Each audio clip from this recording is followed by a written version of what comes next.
Assalamualaikum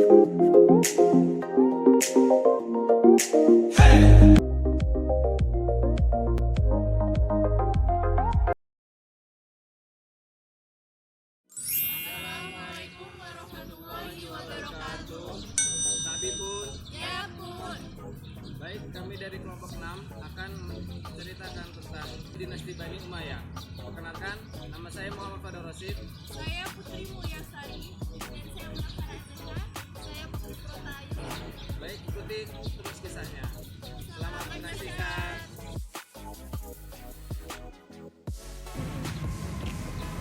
Dinasti Umayyah atau sistem kekhalifahan Umayyah adalah sistem kekhalifahan Islam pertama setelah masa Khulafaur Rasyidin. Khalifah pertama adalah Muawiyah bin Abu Sufyan. Sedangkan nama Umayyah sendiri diambil dari nama Umayyah bin Ibnu Asyams, kakek buyut dari khalifah pertama dinasti Umayyah. Masa kekhalifahan dinasti Umayyah adalah 90 tahun setelah terbunuhnya Ali. Jadi setelah Ali terbunuh, umat Islam membaiat Hasan sebagai khalifah. Namun demi kedamaian kaum muslimin, Hasan menyerahkan tanggung jawab kepada Muawiyah.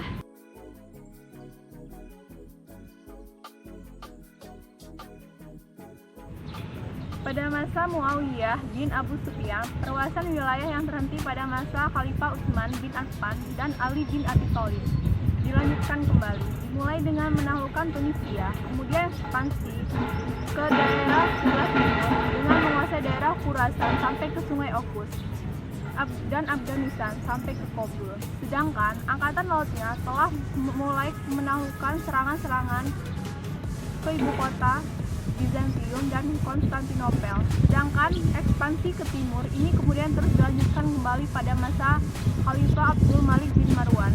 Abdul Malik bin Marwan mengirim tentara menyeberangi Sungai Okhus dan berhasil menundukkan Balkanabat, Bukhara, Khwarezmia, Fergana, dan Samarkand.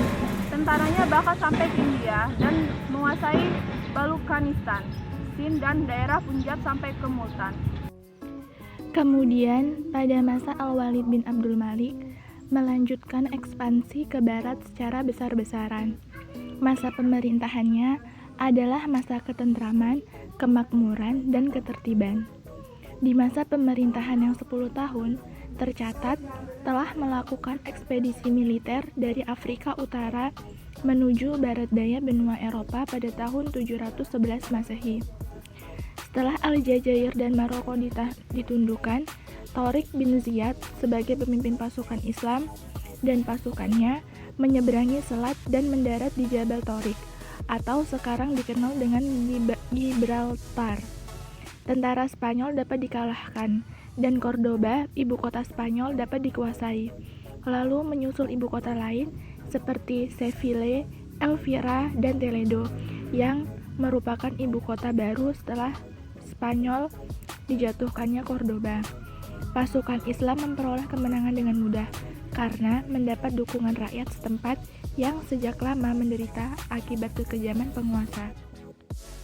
Lalu kemudian pada zaman Umar bin Abdul Aziz, serangan dilakukan ke Perancis melalui pegunungan Pyrenea yang dipimpin oleh Abdurrahman bin Abdullah Al-Ghafiqi. Ia menyerang Bordeaux-Poitiers. Dari sana, ia mencoba menyerang Tours. Namun, dalam peperangan yang terjadi di luar kota Tours, Al-Ghafiqi terbunuh dan tentaranya mundur kembali ke Spanyol. Di samping daerah-daerah tersebut, pulau-pulau yang terdapat di Laut Tengah Mediterania juga jatuh ke tangan Islam pada masa dinasti Umayyah ini.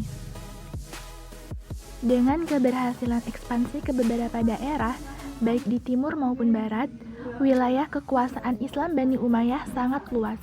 Daerah tersebut meliputi Spanyol, Afrika Utara, Syria, Palestina, Jazirah Arab, Irak, sebagian Asia Kecil, Persia, Afghanistan, daerah yang saat ini Pakistan, Turkmenistan, Uzbekistan, dan Kirgistan di Asia Tengah.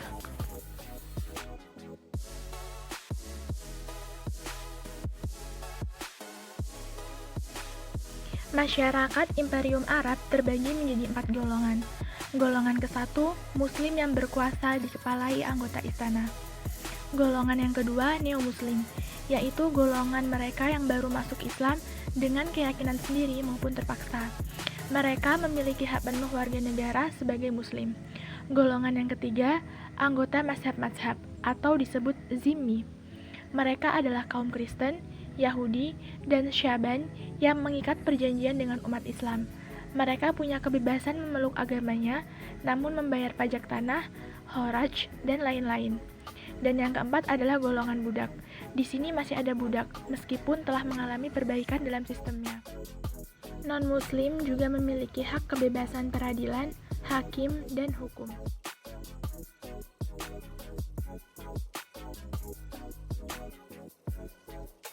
Keadaan politik dinasti Umayyah antara lain sistem demokrasi diubah menjadi monarki. Lalu adanya pembentukan 5 dewan di pusat.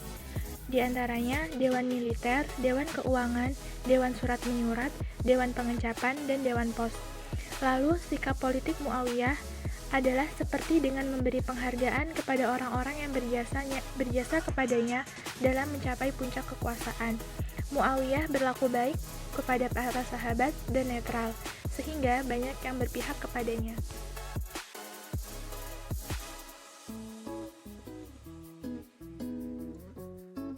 Keadaan ekonomi dinasti Umayyah. Pada masa Muawiyah, ia mendirikan kantor catatan negara dan pola pos dalam surat menyurat. Tentara digaji tetap, bahkan 2 kali lebih besar dari gaji pada zaman Umar. Lalu juga diadakannya pajak sebesar 2,5% dari pendapatan tahunan kaum muslimin. Kemudian diadakan pembaharuan ekonomi pada masa Abdul Malik sekitar tahun 694 Masehi.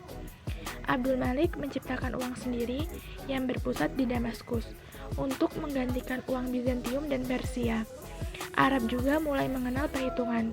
Kalimat Islam dipergunakan dalam hal ekonomi, contohnya pada cetakan uang, sebagai upaya Islamisasi dan Arabisasi. Kemudian dibuat pula hukum tazir, yaitu hukum bagi para pencetak uang di luar percetakan negara. Pajak tidak untuk orang Islam. Umat Islam hanya diperlakukan zakat, sehingga banyak non-muslim yang berislam supaya dapat terhindar dari pajak. Dampak kebijakan dari Abdul Malik ini adalah pendapatan pajak negara defisit.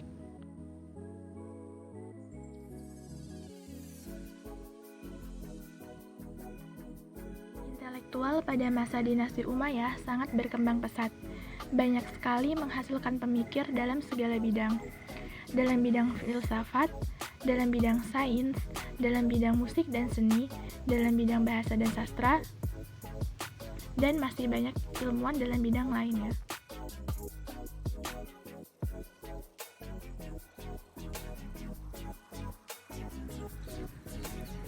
Masa kemunduran dinasti Bani Umayyah. Masa kemunduran dinasti Bani Umayyah setelah peninggalan Khalifah Umar bin Abdul Aziz digantikan oleh Yazid bin Abdul Malik. Pemerintahan Yazid bin Abdul Malik ini itu sangat kurang sekali memperhatikan rakyatnya, cenderung kepada kemewahan. Hal ini menimbulkan kerusuhan di berbagai daerah dan berlanjut sampai kepada Khalifah Hisam bin Abdul Malik. Pada masa ini muncul kekuatan baru. Kekuatan tersebut datang dari kalangan Bani Hashim sendiri, yang didukung oleh golongan Mawali. Walaupun Hisham bin Abdul Malik adalah seorang khalifah yang kuat dan terampil, tetapi karena gerakan oposisi ini semakin kuat, ia pun tidak berhasil memadamkannya. Kemudian, setelah Hisham bin Abdul Malik wafat, khalifah-khalifah Bani Umayyah yang tampil berikutnya bukan hanya lemah, tetapi juga bermoral buruk. Hal ini semakin memperkuat golongan oposisi, dan akhirnya pada tahun 750 Masehi, Daulah Bani Umayyah digulingkan oleh Bani Abbasiyah, yang mana merupakan bahagian dari Bani Hashim itu sendiri. Kematian Marwan bin Muhammad menandai berakhirnya dinasti Umayyah di timur Damaskus dan digantikan oleh Daulah Abbasiyah. Dan mulailah era baru Bani Umayyah di barat Al-Andalus.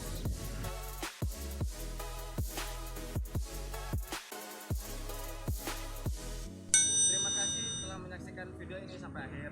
video ini adalah untuk memenuhi tugas sejarah peradaban Islam dengan dosen pengampu Bapak Muhammad Rohim MPD. Semoga Bapak dapat menerima video ini dengan baik. Mohon maaf atas segala kekurangan dalam video ini. Terima kasih, sekian, kami akhiri. Wassalamualaikum warahmatullahi wabarakatuh.